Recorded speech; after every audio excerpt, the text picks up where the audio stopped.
इथे मी व्हिडिओची सुरुवात सकाळीच केलेली होती आणि सकाळचं झाडून वगैरे काढावं म्हटलं, कारण इतकी थंडी पडते ना सध्या. थंडी खरंच खूपच जास्त पडते, म्हणून सकाळी असं उठावं वाटतच नाही आहे. पण मुलांची शाळा वगैरे असते ना, त्यामुळे उठावंच लागतं. किती आपल्याला कंटाळा आला तरी ना आपल्याला उठावं लागतं, कारण मुलांची शाळा ते लवकर असते. त्यामुळे इथं मी सगळं झाडझूड करून घेतलेलं आहे. तर हाय, हॅलो, नमस्कार. मी सारिका. स पुन्हा एकदा माझ्या एका नवीन व्हिडिओमध्ये तुमचं अगदी मनापासून स्वागत करते. तर इथं नवीन एका दिवसाची छान अशी सुरुवात झालेली आहे. मस्त सकाळी व्हिडिओची सुरुवात पण केली मी आणि झाडून वगैरे सगळं घेतलं. अगोदर घरातलं किचन ओटा पण साफ करून घेतला आणि म्हटलं चला आता लगेच पुसून घेऊया. जोपर्यंत बाहेरचं झाडझूड करून होत नाही तोपर्यंत ही फरशी सुकून जाईल. त्यामुळं मी इथं पूर्ण फरशी अशी पुसून घेते. आणि नंतर मला डब्बा पण बनवायचा होता, पण त्या अगोदरनं म्हटलं चला अगोदर आता बाहेर थोडंसं उजाडले, म्हटलं चला बाहेरलं झाडून घेऊया. थोडंसं सकाळी असं कोवळं ऊन ऊन पडलेलं नव्हतं, पण असं दिवस निघालेला होता. मग म्हटलं चला अगोदर बाहेरचं झाडून घेऊया अंगण वगैरे. आणि भरपूर मोठं अंगण आहे, त्यामुळे झाडायला थोडा वेळ लागतो. म्हटलं चला झाडूया अगोदर, नंतर पाणी वगैरे मारून घेता येतं. आणि एकदा डब्याला वगैरे लागलं ना मुलांच्या, मग बरीच जास्त वेळ लागतो, म्हणून म्हटलं चला अगोदर बाहेरचं करून घेऊयात. आता इथं बघा मी सगळं झाडून घेते आणि नंतरच मग गेट काढून घेतला. आणि बाहेरही भरपूर झाडायचं असतं, पूर्ण असं रस्त्यानं अर्ध्याच्या वरती झाडायचं असतो.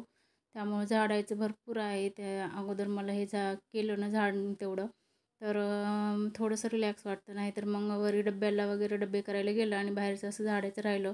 आणि पूर्ण नंतर कसं ना खेडेगावामध्ये जास्त उशिरा झाडलेलं चांगलं वाटत नाही. त्यामुळं दिवस निघाला की लगेच झाडलोट करून पाणी वगैरे मारून घेतलं की थोडंसं चांगलं वाटतं आणि आपल्याला छान वाटतं. त्यामुळं मी झाडून घेतलं आणि लगेच पाणी मारून घेतलं बाहेर. कसं नाही, बाहेरची कामं आवरली की आपल्याला मधली कामं करायला सोपं जातं. नंतर मुलांचं आवरायचं, डबे करायचे, त्यांना स्कूलमध्ये पाठवायचं, हे सगळे खूप वेळ लागतो. मग म्हटलं अगोदर हे सगळं बाहेरचं आवरलं ना आपल्याला निवांत वेळ असतो डबे वगैरे करण्यासाठी. म्हणून म्हटलं चला आता हे पाणी वगैरे मारून घेते सगळीकडनं. आणि नंतर मला अंघोळ करून फ्रेश व्हायचं होतं. आता अंघोळ वगैरे झाली, मस्त असं फ्रेश झाले. आणि नंतरनं लागायचं होतं डब्याला. इथं भरपूर असं भाजीपाला आणलेला होता आणि हे सगळं मी धुवून ठेवलेलं होतं, पण आणखी पुन्हा एकदा पाण्यातून काढलं. आणि हे जे टोमॅटो, गाजर आणि काकडी हे होतं ना, ह्याच्यापासून मला ना कोशिंबीर बनवायची होती. आणि म्हटलं चला आता हे सगळं एका कट करून घेऊया. आता करायला थोडा वेळच लागत होता, म्हणून म्हटलं चला किसणीने किसूनच घेऊया. तसंही आपल्याला बारीकच करायचं असतं ना, म्हणून मोठ्या छिद्राच्या होलच्या किसणीनं किसून घेतलं. अगोदर काकडी किसून घेतली, नंतर गाजर पण किसून घेतलं. आणि जे एकच टोमॅटो टाकलं, जास्त आंबटही लेकराला आवडत नाही म्हणून. आणि एक फ्लावर होतं ते पण किसून घेतलं. कांदा एक किसून घेतला, कांदा चिरूनच घेतला. आणि फ्लावर पण थोडे मोठे कट करून घेतले. आणि एकच बीट टाकलं होतं. पण हे सगळं मी खूप आवडीनं केलेलं होतं. मला वाटलं सगळे लेकरं हे आवडीनं खातील. पण काय झालं, त्यांना खरं तर कोशिंबीर आवडत होती, पण हे बीट टाकलं ना त्यामुळे खूप मोठा घोळ झाला. कारण या कलरनं एवढा झाला ना त्या कोशिंबीरला, मुलांनी ते डब्बाच खाल्लेला नाही, तसंच वापस आणला आहे. आणि जे मी स्लाईस करून दिले होते ना तेच खाल्ले होते. आणि आता बघताय सगळं मी चिरून घेतले, किसून घेतले काही, आणि पूर्ण एका भांड्यामध्ये काढून घेते. सगळे हे जे कट केलेले आहेत ना किसलेले पदार्थ सगळे आपल्याला एकत्र करायचे. आणि दही वगैरे सगळं आणलेलंच होतं. म्हटलं चला आता आज ना कोशिंबिरीचाच बेत करूया, कारण बरेच दिवस झाले कोशिंबीर केलेली नव्हती. आणि हे छानपैकी असं मिक्स करून घेतलं. आणि याच्यामध्ये जास्त काही टाकणार नाही मी. थोडंसं जिरे, थोडंसं लाल तिखट आणि चवीनुसार मीठ हे एवढंच टाकणार होते. आणि भरपूर अशी हिरवीगार कोथिंबीर होती, ती मी कट करून घेतली बारीक. आणि फ्रेश असं दही होतं आणि दही पण भरपूर असं टाकून घेतलं आणि पूर्ण असं मिक्स करून घेतलं. एकदम छान झाली होती. आणि हे सगळे ना असं छान फ्रूट वगैरे टाकलेलं ना एकदम आपल्या आरोग्यासाठी चांगले असते आणि मुलांनाही डब्यासाठी खरंच खूप छान असते. तुम्ही पण मुलांच्या डब्यासाठी बनवून देऊ शकता, कारण सगळे पौष्टिकच असतात, सगळे गुणधर्म असलेले हे आहेत ना, आपल्याला प्रोटीन, व्हिटॅमिन हे सगळं काय भेटतं.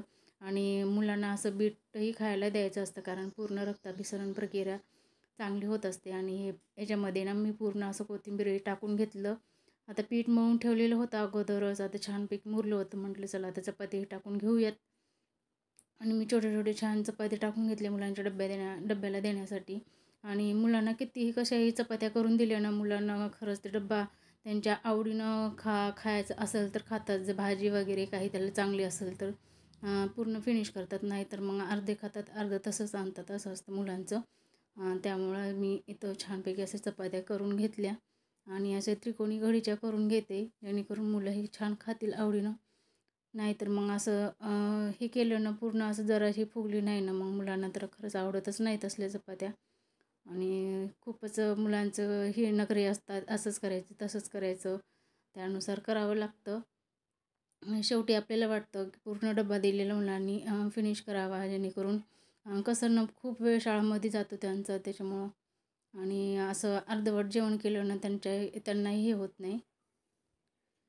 आणि इथं मी म्हटलं चला आता डब्बा ते झालेला होता आणि इथं गरम पाणी करून ठेवलं, पण इतके जास्तच गरम झालेलं होतं. त्यात लिंबू पिळून घेतलं आणि थोडं वेळ म्हटलं थोडंसं थंड होऊ द्यावं. तोपर्यंत हिचे माझ्या मुलीची ना केस विंचरून छानपैकी तिची अशी वेणी पाडून घेतली. आणि नंतर ना मला असं ना आता सध्या ना माझं खरंच वजन खूप वाढले, त्यामुळे म्हटलं गरम पाणी आणि लिंबू टाकून प्यायला सुरुवात करावी. आणि मी सकाळी सकाळी आता लिंबू पाणी घ्यायचं ठरवलेलं आहे, जेणेकरून काही का प्रमाणामध्ये होईना थोडंसं तरी आपल्याला हलकं होईल. आणि मुलांचा डब्बा पॅक केला, मुलं शाळेत गेली. आता सगळेच गेले होते, जिकडे तिकडे मुलांचे पप्पा वगैरे सगळेच गेले होते ऑफिसला. म्हटलं आता चला थोडंसं निवांत वेळ भेटला. आणि आज हा व्हिडिओ ना गुरुवारचा आहे, त्यामुळे म्हटलं हे छानपैकी हळदीचं आज लेपन करून घेऊया, त्यामुळे छान फ्रेश वाटेल. आणि त्यामध्ये असं एक कापूर मी बारीक करून घेतला, त्यामध्ये गोमूत्र ते टाकून घेतलं. गंगाजल होतं ना ते बॉटलमध्ये, जे की भरून आणलेलं होतंच आम्ही अगोदर. असं लावून ठेवतो ना देवापाशी, असं कधी काही असेल ना अभिषेक वगैरे करायचा किंवा काही हळदीचं लेपन वगैरे असेल तर त्यामध्ये थोडं थोडं टाकत असतो. तर छानपैकी असं हळदीचं लेपन केलं आणि मस्त अशी रांगोळी काढून घेतली. आणि असं ना गुरुवारी म्हणा, कोणी पौर्णिमेला किंवा कोणतं चांगला वार असेल ना, शुभ दिवस, त्या दिवशी तुम्ही असं हळदीचं लेपन करू शकता. खूप छान असतं आणि आपल्याला एक प्रकारची पॉझिटिव्हिटी मिळते. आणि आपलं मन समाधान असेल ना तर खरंच घरामध्ये लक्ष्मी टिकत असते. आणि आपल्याला ह्या अशा गोष्टी केल्यानं मनाला खरंच खूप प्रसन्न वाटतं. आणि आपलं मन एकदम असं स्थिर असलं ना, तसं त्यामुळं घरातली लक्ष्मी पण स्थिर असते. आणि त्यामुळे मी असं गुरुवारी करून घेत असते. बघा असं छान अशी खूप छान अशी साधी सिंपलच रांगोळी टाकली, पण खूप छान वाटत होती. म्हटलं चला आता हे पण करून घेऊया. आणि नंतर जर माझा व्हिडिओ आवडत असेल ना, तर एक लाईक मात्र नक्की करत जावा. आणि जे कोणी नवीन ताई असतील, जे माझे व्हिडिओ बघत असतील त्यामुळे ते चॅनलला सबस्क्राईब पण करत जा. आणि कमेंट करून सांगत जा की व्हिडिओ कसे वाटले किंवा मी कसे बनवायला पाहिजे. त्यामुळं कमेंट नक्की करत जावा, कारण मलाही कळेल ना की मी नेमके व्हिडिओ कसे बनवायला पाहिजे. आणि मलाही थोडंसं मोटिवेशन मिळतं, त्यामुळे कमेंट मात्र नक्की करत जावा.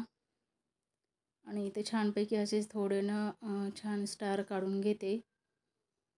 अशी साधी सिंपलच रांगोळी काढली ना तरी पण खूप छान वाटते बरं का. आणि आपल्या मनालाही खूप प्रसन्न वाटतं. छानपैकी फुलं वगैरे ठेवून घेते मी. आणि नंतर रांगोळी जरी काढली कितीही त्यामध्ये कलर जरी टाकले ना, जोपर्यंत ती पूर्ण होत नाही जोपर्यंत आपण त्यावरती ना हळदी कुंकू अक्षदाचं पूजन वगैरे करत नाही.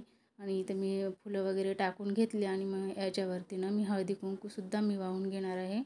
छानपैकी हळदी कुंकू वाहून घेतल्याने असं काही दिसत होतं माझा उंबरठा. कसा वाटला काही नाही कमेंट करून नक्की सांगा. आणि आवडल्यास लाईक मात्र नक्की करा. आता हे बाहेरची ना उंबरठा पूजन तर झालं, आता माझी देवपूजा पण मी करून घेतली. आणि असं काही आहे आमचं देवघर. कसं वाटलं नक्की सांगा. आणि देवाची पूजा झाली, दीप प्रज्वलित केला, देवाला नैवेद्य दाखवला. आता माझ्या गळ्यातील लिंगाची पूजा करायची होती आणि ती पण मी आता छानपैकी करून घेतली. आणि सकाळी सकाळी असं देवाचं आवरून घेतलं तर खरंच खूप छान वाटतं. आणि लिंगाची पूजा केल्यानंतर मला तर आणखी खरंच खूप छान वाटतं. असं एकदमच पॉझिटिव्ह वॅब्स तयार होतात, असे आपल्यापणाला वाटतात. आणि दिवसभर असं एकदमच मूड फ्रेश असतो आणि दिवस छान असं जात असतो. त्यामुळे जर तुम्हाला व्हिडिओ जर आवडला असेल तर चॅनलला नक्की सबस्क्राईब करा. आणि जर नवीन कोणी असेल तर चॅनलला लाईक करा आणि जास्तीत जास्त शेअर करा. भेटूया नेक्स्ट व्हिडिओमध्ये. बाय.